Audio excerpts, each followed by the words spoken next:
السلام عليكم ومرحبا بكم في قناة يمكن بصح.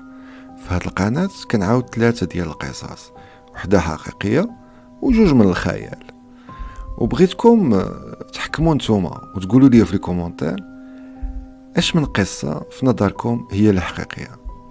وفي اول كل فيديو غنلوح لكم الجواب الصحيح. البلان باين، نجيب قهوة ونبداو على بركة الله.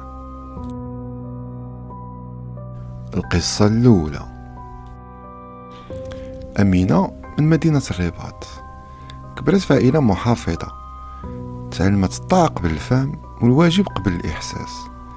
كبرت وهي كتسمع بلي المرأة الصالحة ما كتكترش من السؤال، ما كترفعش صوتها، وما كتشكاش من داكشي اللي قسم ليها الله، بأن الحب كيجي من بعد الزواج.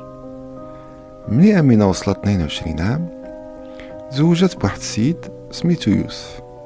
ما كانش زواج ديال الحب، ولكن كان زواج مناسبة كيف ما قالت العائلة ديالها. يوسف كان راجل خدام متدين منظم حياته مزيان، ما عمرو طيح من قيمة أمينة ولا مد عليها يديه، ولكن حتى هو عمرو ما سولها شنو كتحس بيه بصح. كان كيشوفها لأنها مرا ديال الدار وقايمة بالواجب ديالها، وفعلا أمينة كانت مرا ديال الدار، كطيب كتنقي مقابلة راجلها، كانت كاع كتبتسم فاش خصها تبتسم، وكتخبي الحزن ديالها فاش الدنيا كتضيق بها. تعلمت كيفاش تكون مرا مزيانة ديال الدار في عيون الناس كاملين، حتى نسات كيفاش تكون صادقة مع راسها. مع مرور السنين والأعوام أمينة بدات كتحس في الداخل ديالها واحد الفراغ، ما عنده حتى شي اسم، ما عرفتش تتعامل معاه.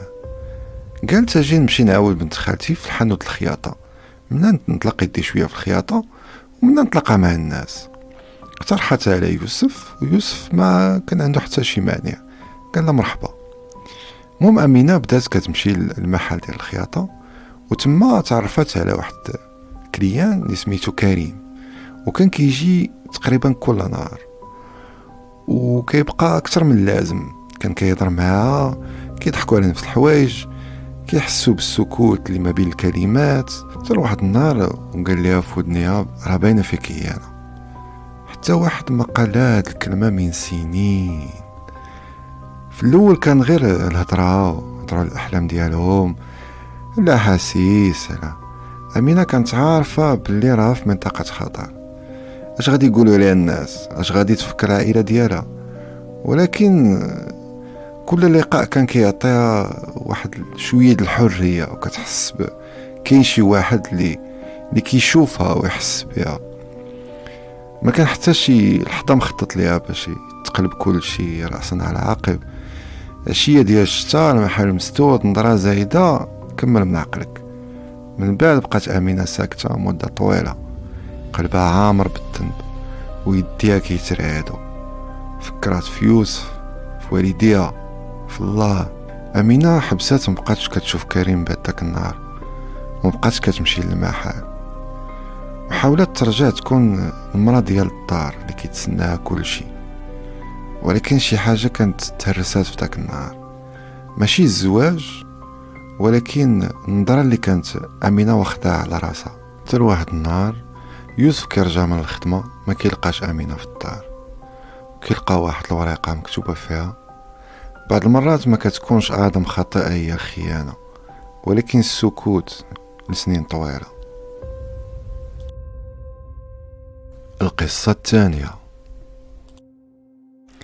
أحداث هاد القصة كيدورو في مدينة الدار البيضاء. في واحد الليلة شتوية كانوا الزناقي كاع خاويين، وسمير خارج معطل من الخدمة، وكان كيحس بواحد العيا كبير وكيقول غير فوقاش نوصل للدار. وبدا كيشير الطاكسيات، ولكن حتى شي طاكسي ما بغى يوقف ليه، يا ما يشير حتى شي واحد ما بغى يوقف ليه. حتى من البعيد كتبان ليه واحد 205 طاكسي واقفه قديمه، واقفه على جنب. مشى سمير كيجري وطلع دغيا وقال له زنقت النور الشريف الله يخليك. زادت الطاكسي شويه، سمير كيحس باللي البرد وسط الطاكسي كتر من على برا غادي وكيتزاد، وزيد عليها مول الطاكسي ما شفتش ديك الطريق اللي كيعرف سمير باش توصل للدار. بدا يدخل في شي زناقي ضيقين والظلام، ما كيبانش داكشي مزيان والطريق ما كتبانش مزيان. شويه سمير دار عند مول الطاكسي قال له علاش الشريف ما شديتيش الطريق اللي معروفه. تبسم مول الطاكسي وقال ليه كاينين ليالي اللي خاص البشر يشوفوا فيها داكشي اللي ما كيشوفوش في النهار. شويه بداو العمارات كيتبدلوا قدام عينين سمير، ولا كيشوف وجوه عمرو شافهم، ناس كيمشيو في الزناقي بحال شي ذكريات قديمه ولا كاع ارواح ضايعه. سمير حس بالخوف وشدته الرعده الصراحه، ولكن راه ما قدرش يقول مول الطاكسي شي حاجه ولا يهبط. من بعد شي شويه ومول الطاكسي كيحبس فرانساك قدام واحد الباب كبير. عمر سمير شاف داك الباب في الدار البيضاء وفيه واحد النقش كيلمع وسط الظلام. سمير بقى غير كيشوف ما فهم حتى لعبه. مول الطاكسي كيقول له انا خصك تهبط، هادي هي زنقة النور، وهاد الرحله اللي درتي معايا هاد النهار غتعلمك شي حاجه كبيره على راسك. هبط سمير من الطاكسي ومنين شاف داكشي اللي داير بيه فهم بلي هاد البلاصه كاع ما كيعرفهاش هو. حتى شويه بدا كيشوف الطاكسي غاديه واختفت، مبقاتش كتبان، غبرات. وشويه ملي غبرات الطاكسي بدا كيبان ليه بلي راه فريف في شارع النور. سمير بقى دارو راسو ديك الليله ما جاش الناس، ورجع على غد الليل للمدينه يقلب في ديك البلاصه وما لقى حتى اثر لديك الطريق اللي داز منها. ولكن من ديك الليله ولا كيحس بلي كل قرار كيديرو وكل خطوه كيديها كيبقى مع صدى داك الطاكسي الغامض، والصوت الصاخ كيقول له كاين ليالي اللي خاصك تشوف فيها داكشي اللي ما شفتيش في حياتك. القصه الثالثه. القصه ديالنا الثالثه والاخيره ديال واحد الفريق الكره التايلاندي فيهم 12 لاعب ومعاهم المدرب ديالهم. اعمار ديالهم كتراوح بين 15 حتى 17 عام. واحد النهار المدرب ديالهم دار معاهم واحد الرحله استكشافيه لواحد الكهف، ومشاو دخلوا للكهف وبقاو كيستكشفوا الكهف ومغرقين وسط الكهف. واللي ما كانوش عارفين هو انه الشتا على برا كانت كطيح بزاف، اللي خلات الماء يطلع، المستوى ديال الماء يطلع ويتحبسوا كاملين داخل الكهف. بقاو ليله كامله تمايا. نهار ليه بدات السلطات التايلانديه كتبحث عليهم وشاركت فيها فرق كثيره الانقاذ التايلانديه وحتى دول اخرى من امريكان بريطانيا.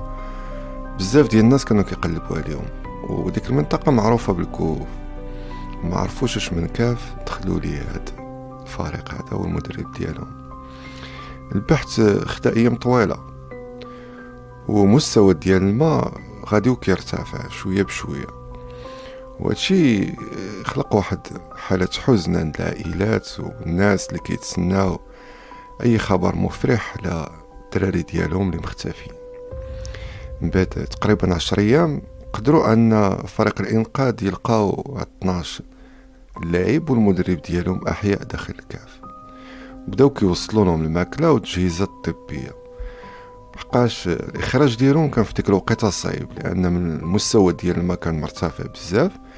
كان خصهم يا اما يتعلموا الغوص ويا اما يتسناو حتى ينخفض المستوى ديال الماء عاد يخرجوهم. هذا الخبر اللي خلى الشعب التايلاندي والعائلات ديال الدراري كاملين يفرحوا. وهكا غادي نكون وصلنا لاخر ديال الفيديو.